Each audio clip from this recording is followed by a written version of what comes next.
যে এই চাটন শিবিরে যারা বৈঠক করতে গেলেন, একটা ছবি দেখলাম, মুখ ঢেকে নাকি লোকে বেরোচ্ছে। একটা রাজনৈতিক বৈঠক, তা নিয়ে বিতর্ক থাকতে পারে, সেটা লড়াই থাকতে পারে, মুখ ঢেকে লোকে বেরোবে কেন? ওটা তো দেখলে মনে হচ্ছে মধুচক্র দেখেছিল, মধুচক্র থেকে ধরা পড়েছে।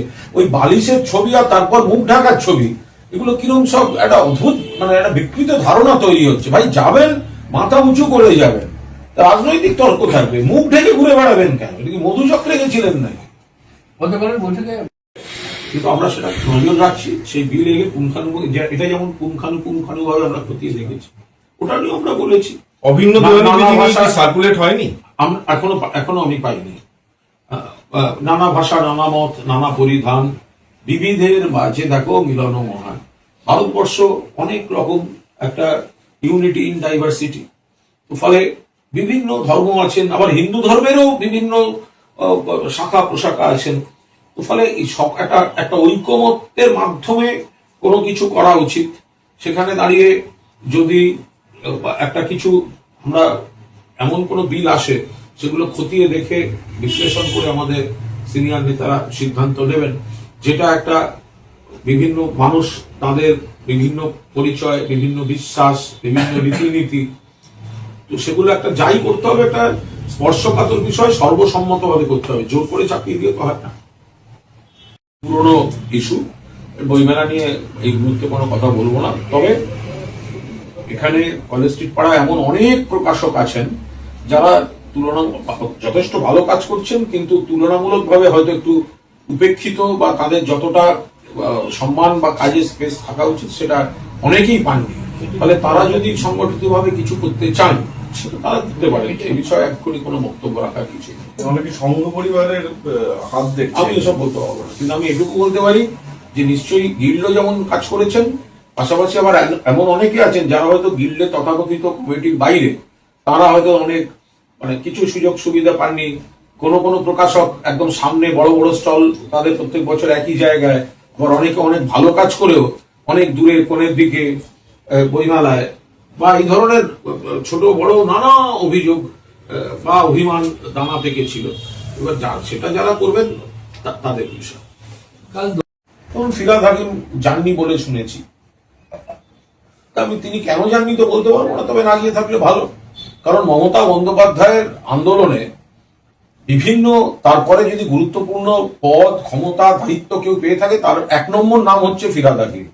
কাউন্সিলর, MIC, মেয়র, মন্ত্রী, একাধিক দপ্তর, হিডকো, দলের পদ, ক্ষমতা, এটা পাওয়ার পর যদি কেউ দুম করে ওদিকে চলে যেতে চান, কেন তিনি ছাড়লেন? কাউন্সিলরের সংখ্যা দেখাতে হলে পুরসভায় বসে মেয়র হিসেবে দেখালেন না কেন? কেন তিনি ইস্তফা দিতে চাইলেন? সুব্রত মুখোপাধ্যায় মেয়র ছিলেন, CPM জমানায় মেয়র ছিলেন, এখানে বিজেপি জমানায় মেয়র থাকতেন, দাঁতে দাঁত চিপে থাকতেন। তিনি কেন ইস্তফা দিয়ে এই রাজনীতিটা করার সুযোগ করে দিলেন? আর করে কি পেলেন? আপনি চাটনৃত শিবিরের সহসভাপতি হয়েছেন, বালিশ তৃণমূলের সহসভাপতি হয়েছেন, আর মুখ্যমন্ত্রী তারাতলার নথিতে দেখাচ্ছেন, খুব নেতিবাচক ভাবে দেখিয়েছেন, বলেছেন কাউকে ছাড়া হবে না।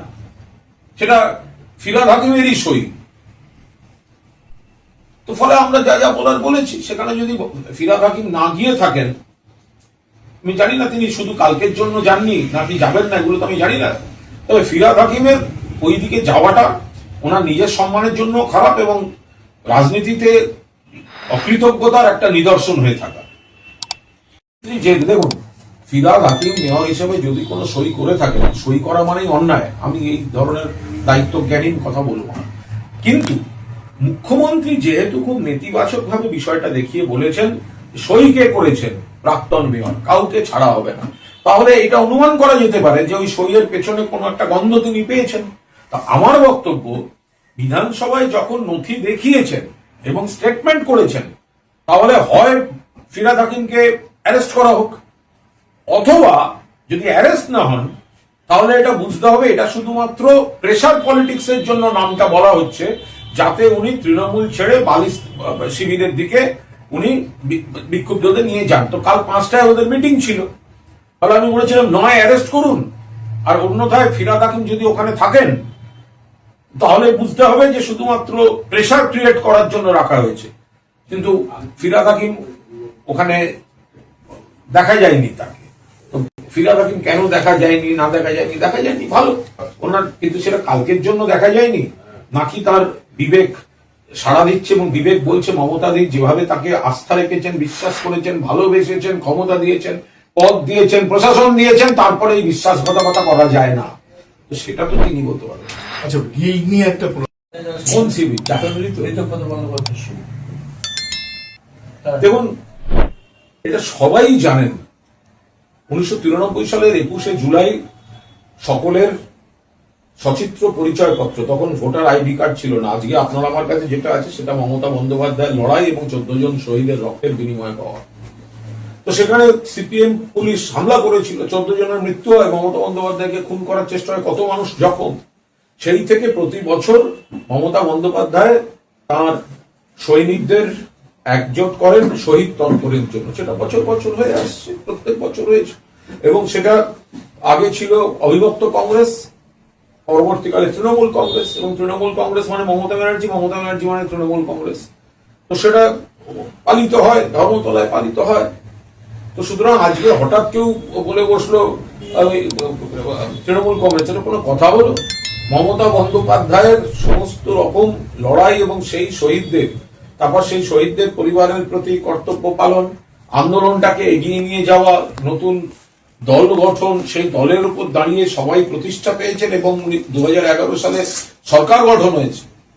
আজকে একটা অন্য যে কোনো কেউ বলে দেবেন আমরা তৃণমূল, সেই 1993 সালের 21শে জুলাই যখন মমতা বন্দ্যোপাধ্যায়কে খুনের চেষ্টার পর পুলিশ গাড়িতে তুলে নিয়ে যাচ্ছিল, এই কুণাল ঘোষ সেদিনকে পুলিশের গাড়ি থেকে মমতা বন্দ্যোপাধ্যায় বার করে আমার তৎকালীন গাড়িতে তুলে নিয়ে শেষ পর্যন্ত ওই রক্তস্নাত মেয়র রোড ইত্যাদি ঘুরে এসএসকেএম হয়ে শেষ পর্যন্ত ওই হাসপাতালে উডল্যান্ডসে ভর্তি করে বেরিয়েছিলাম। আর আজকে এরা বলছেন আমরা তৃণমূল।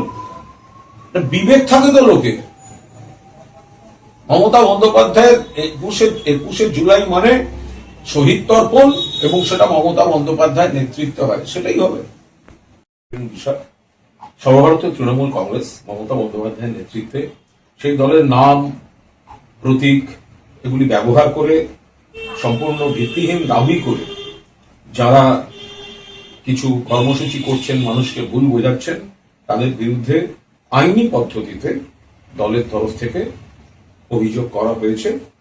এটা দলের স্বাভাবিক সিদ্ধান্ত যে আমাদের দল, সেই দলের নাম, প্রতীক বা যা আমাদের দলের কার্যপ্রণালী, সেগুলিকে যদি বিনা অধিকারে কেউ বা কারা ব্যবহার করে, প্রচার করে এবং কিছু মানুষকে প্রভাবিত করার চেষ্টা করে, বিভ্রান্ত করার চেষ্টা করে, তাহলে নিশ্চিতভাবে সেটা যে যে ধারায় পড়ে, তো সেই ধারা অনুযায়ী অভিযোগ করা হয়েছে।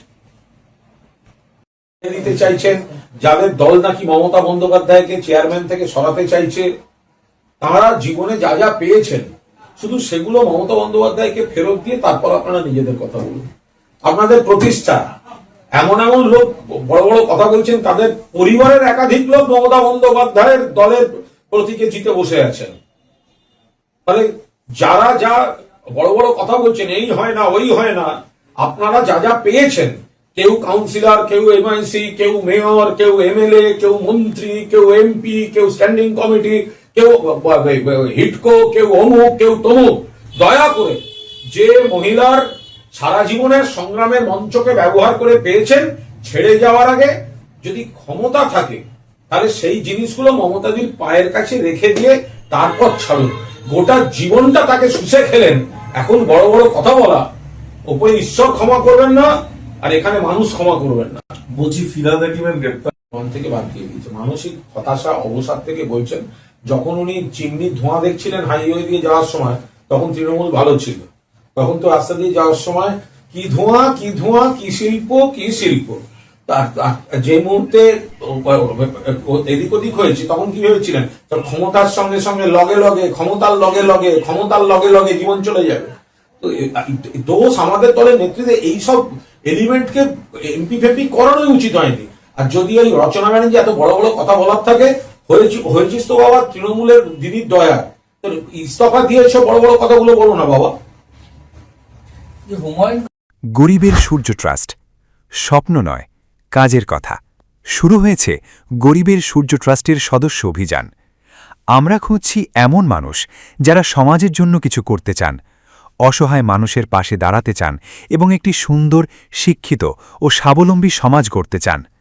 আমাদের লক্ষ্য গরিবের সহায়তা কার্ডের মাধ্যমে মানুষের পাশে থাকা, মা শক্তি কার্ডের মাধ্যমে মহিলাদের স্বাবলম্বী করে তোলা, ফ্রি ইংলিশ মিডিয়াম স্কুল চালু করা, যুব সমাজকে কর্মসংস্থানের সঠিক দিশা দেখানো।